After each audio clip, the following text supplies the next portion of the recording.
They're luxury, romance, and money in motion. They are as exclusive as a private jet and as expensive as a mobile mansion. The craftsmanship make these cars a Rolls-Royce of rail cars. Opulent, elegant, one-of-a-kind vintage rail cars hitching a ride, transporting train travel from a time gone by into the 21st century. All aboard! We're about to take you for an incredible ride on board the most unusual, the most over-the-top rail cars in America.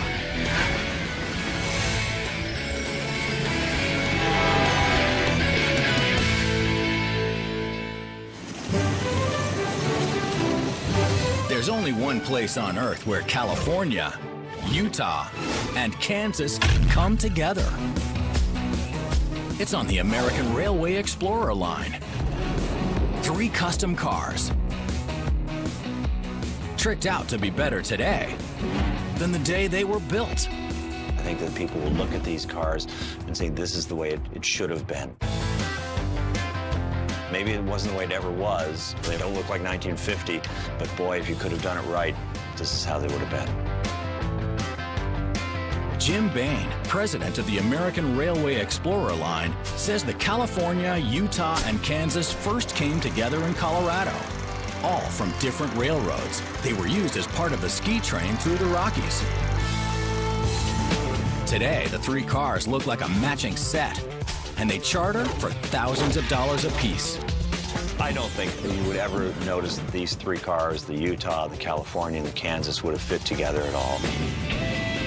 The California domed car originally ran from Chicago to Seattle on the Northern Pacific Railway. The Kansas was the private car of the president of the Rio Grande Railroad. And the Utah, originally built in 1948, was a coach car for the Rock Island Railroad. Later, it sold to the Casablanca Ceiling Fan Company and was converted into a traveling showroom. You can imagine there were ceiling fans throughout this car. It's kind of scary for tall people. It traveled the country, showing off their product line. When we acquired it, we converted it into this beautiful lounge car. This is how the Utah used to look. And this is how it's been reconfigured today. More than $500,000 later. Well, we ripped out everything. Took it down to its bare walls, and then started laying in all this nice mahogany. And the ceiling was reconfigured to be like this with these little drop panels above. And all the mechanical systems were renewed, too. We built in the bar down at the other end, too. It didn't have a bar before. And Jim says no matter where the train tracks lead the Utah, its bar is now called Best bar in town. The Utah, along with the California and the Kansas, now look like they were made for each other. And that's all by design. There was a great deal of influence from the Orient Express. Owner had gone over and had ridden the Orient Express and came back with a vision of how he wanted these cars to be. So we created cars that looked like the Orient Express, but in America. There was only one person who could make that happen. Mr. James Park of London was involved with the renovation of the Simplon Orient Express train, and so we had him come over and he did the architecture for these cars. All 3 cars are decked out in deep, dark mahogany, accented with a bird's eye maple. A rare combination that you may not be able to find anywhere else. We take a lot of pride in that. The woods, as we understand now, would be almost impossible to get because the hardwoods are so hard to find anymore. Even the partition doors that separate the sleepers in the California are made out of mahogany. Beautiful and still functional. One of the great things about these suites in the California car, they're master suites, this wall can be moved back and folded away to create a much larger room. This bed would fold down, and this bed actually drops down out of the ceiling, so you'd sleep 4 people in this room. the wood is only part of the Orient Express package. No detail was left undone. Everything is patterned after the original. All these carpets and the fabrics here were all imported from Holland. It's mohair, and it's the same type that they use in a Rolls-Royce. The carpets themselves were specially woven for us with a pattern that we designed in England and brought over. There are even real pieces of the Orient Express on board. The draperies, these little table lamps were all from the Orient Express as well, so it emulates it quite well. They may look like sisters, but they are definitely not identical triplets. The California could be the prettiest of the three. It sleeps 16 and has a dome like no other private car on the tracks today. There's several of them that run across the nation, but ours is the prettiest. Most of the domers running the rails today use metal to frame the giant windows. The California is carved wood. Woodworkers are amazing to me. I mean, how they can create something like this. It wasn't really bent wood, they were carved pieces of wood. So you start with a very large piece and carve it down into just the curve that you need here. It was just a lot of small workmanship. And as you kind of notice around here, there really aren't any nail holes or any kind of way that, how did they hold this whole thing together? Blind joints and stuff that they did in here, that's a mystery to me. One mystery Jim can clear up is how dome cars were born. They were modeled after the old planes from World War II. The Vista Dome was actually invented in the Glenwood Canyon in Colorado. A locomotive engineer was going through and enjoying this magnificent view through the canyon and thought there ought to be a way for passengers to enjoy this too. So he had had some military experience with B-52s or something, you know, had this curved glass idea, and so he adapted that to a rail car, and they created the Vista Dome. The California has the best view. The Utah is the party car. But the Kansas has a platform where the rich and famous have stood.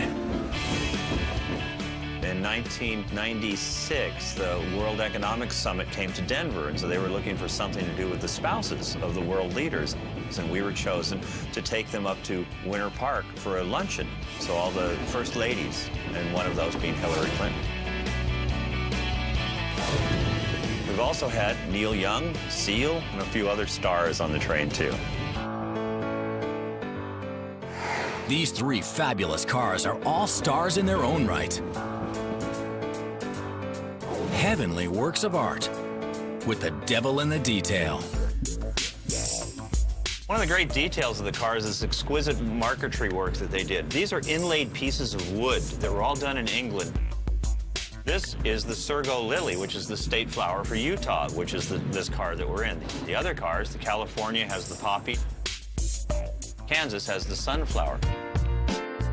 The Kansas also has tulips lighting up the lounge. And etched in the glass. One more little thing about these cars that helps us remember the elegance of the past and sets a new standard for excellence. We think that the craftsmanship and the woodwork and all the little details make these cars are more like a Rolls-Royce of rail cars. The California Zephyr is a picture postcard in motion. At sunset, the glass Vista domes serve as a canopy to a kaleidoscope sky. Colors explode as the sleek silver cars streak down the California coastline. But the Zephyr first hit the rails in the days of black and white, back in 1948. Like Old Man River itself, the California Zephyr keeps rolling along. It was the missing link between East and West. The California Zephyr ran from the San Francisco Bay to Chicago. It was once known as the most glamorous train in America. I think it was part of a wow factor. Bert Hermie is restoring 3 of the California Zephyr's original cars. The Silver Lariat, a dining car. The Silver Solarium, a Vista View dome.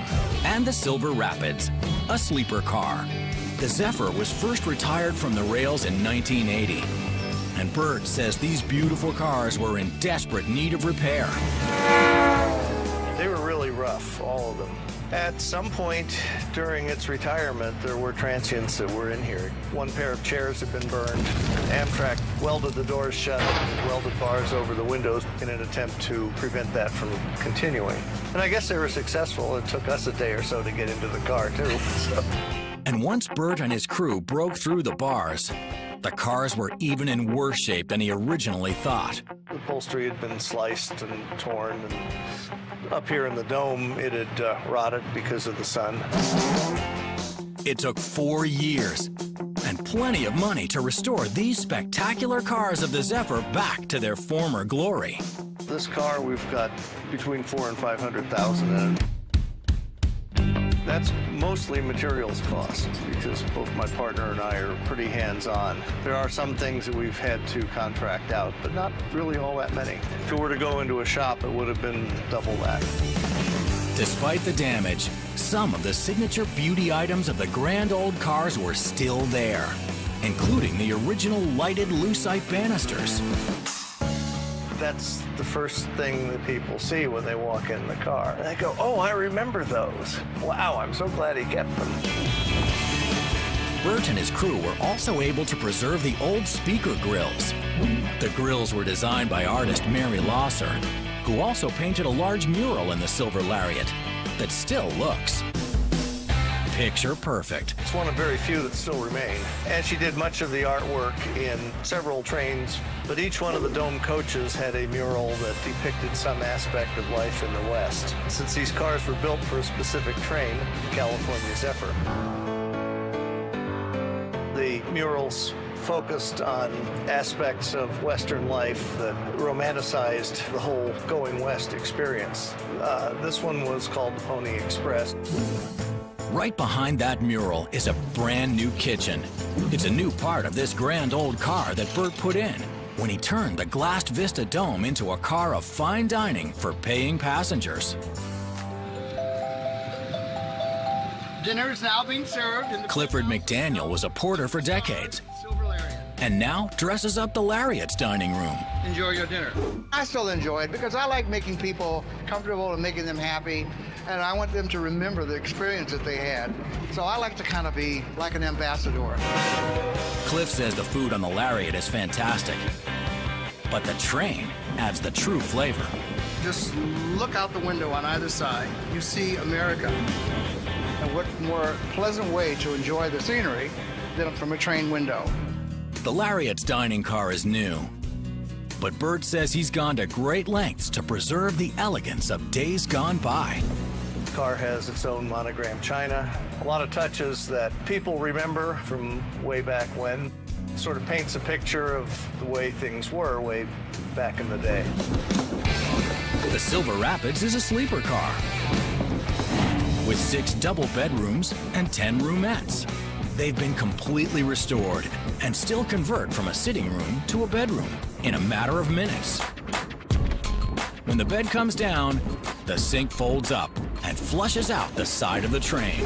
The sink is very similar to what you might see in an older cruise ship or something. It empties by folding it up into its stowed position. The Silver Solarium combines slumber and spectacular views. This Vista Dome car has a cocktail bar, a lounge, and 6 upscale bedrooms. You get 2 beds, upper and lower, a closet that will handle half a dozen garments on hangers. You get a bathroom with a toilet and a sink in it, hot and cold running water. You get seating area for 2 or 3 people when it's in day service.